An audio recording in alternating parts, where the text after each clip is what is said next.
The broom struck the tile first. Then came the voice. Not the soft, unassuming murmur the students were used to, but something sharper, heavier, forged in fire. When 18-year-old shooter Ethan Brooks stormed the south wing of Riverside Academy, he anticipated panic, screams, and defenseless targets.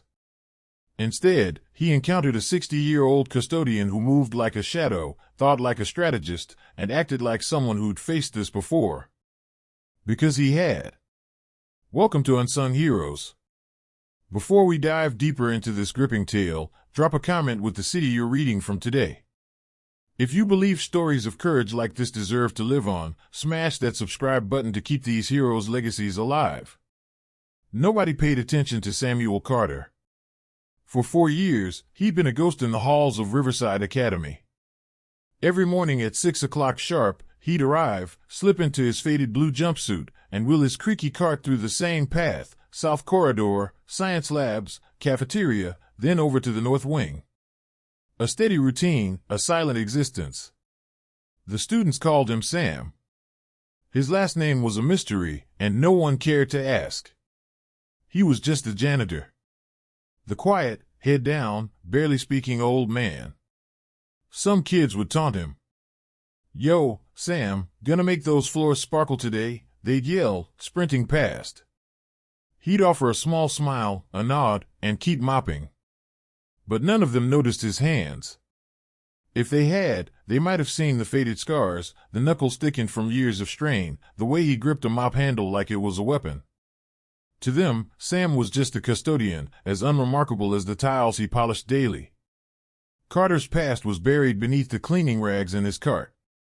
No student, no teacher, not even the principal knew he'd once worn a different uniform, answered to a different title. Staff Sergeant Samuel Carter, Green Beret, for tours in Syria, 1 in Somalia. Silver Star recipient, 39 successful extractions, 15 years in the nation's most perilous operations. So why was he here, sweeping floors at a high school? The answer lay in the weathered tattoo on his forearm.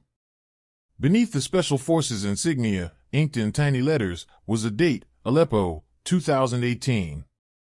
That day reshaped him. A marketplace explosion. 62 civilians lost, half of them children. For the first time, Carter had been too late.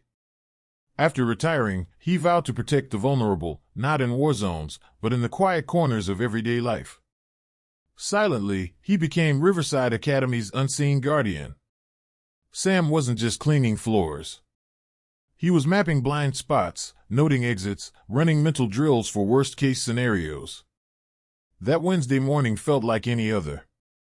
As Carter pushed his cart through the south corridor, students filled the halls with chatter.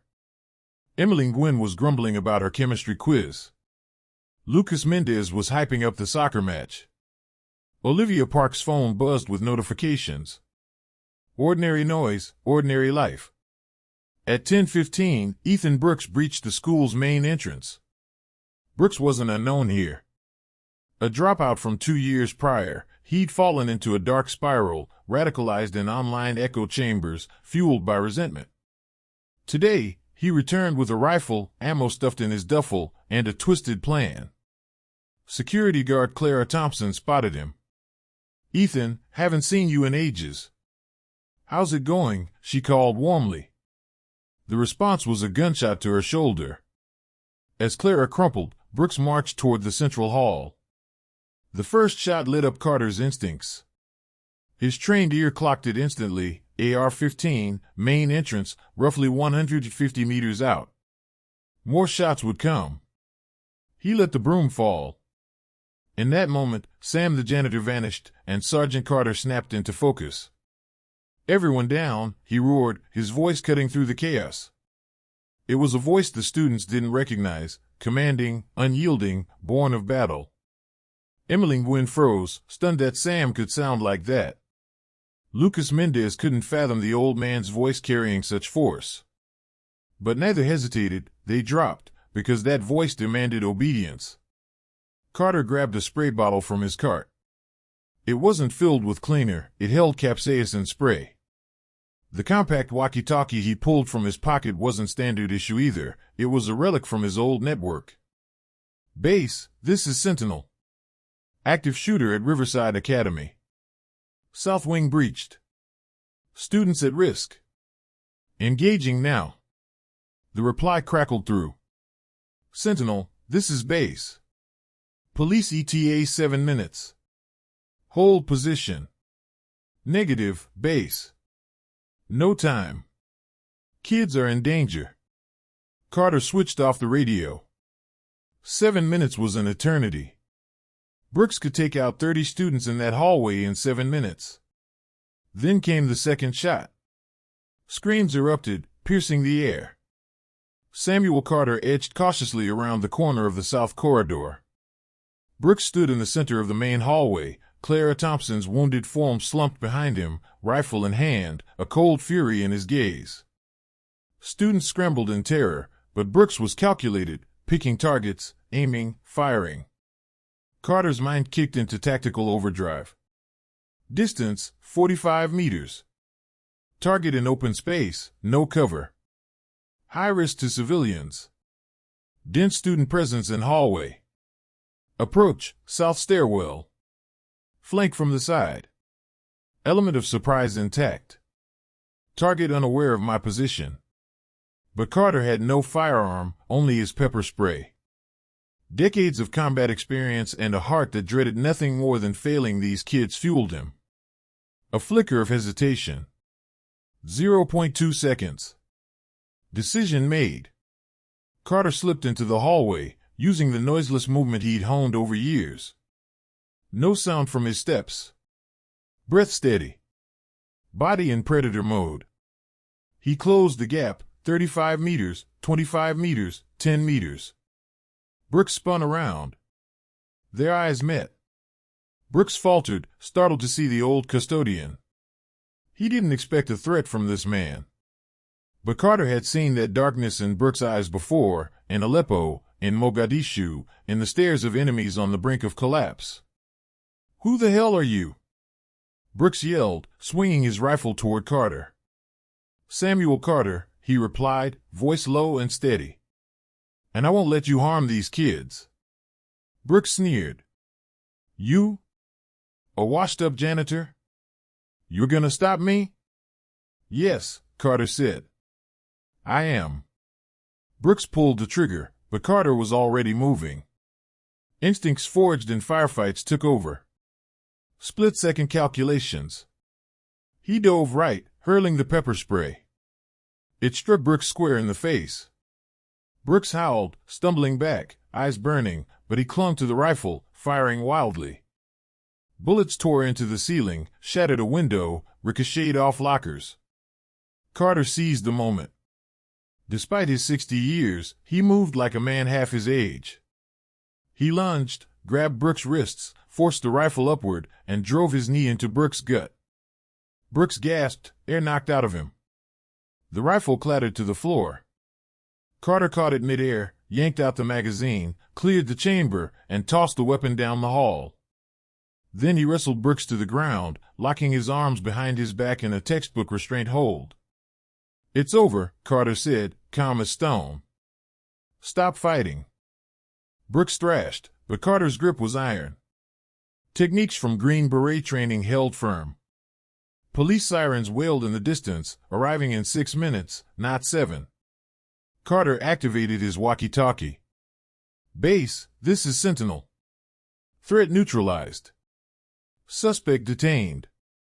Building secure. Copy, Sentinel, came the reply.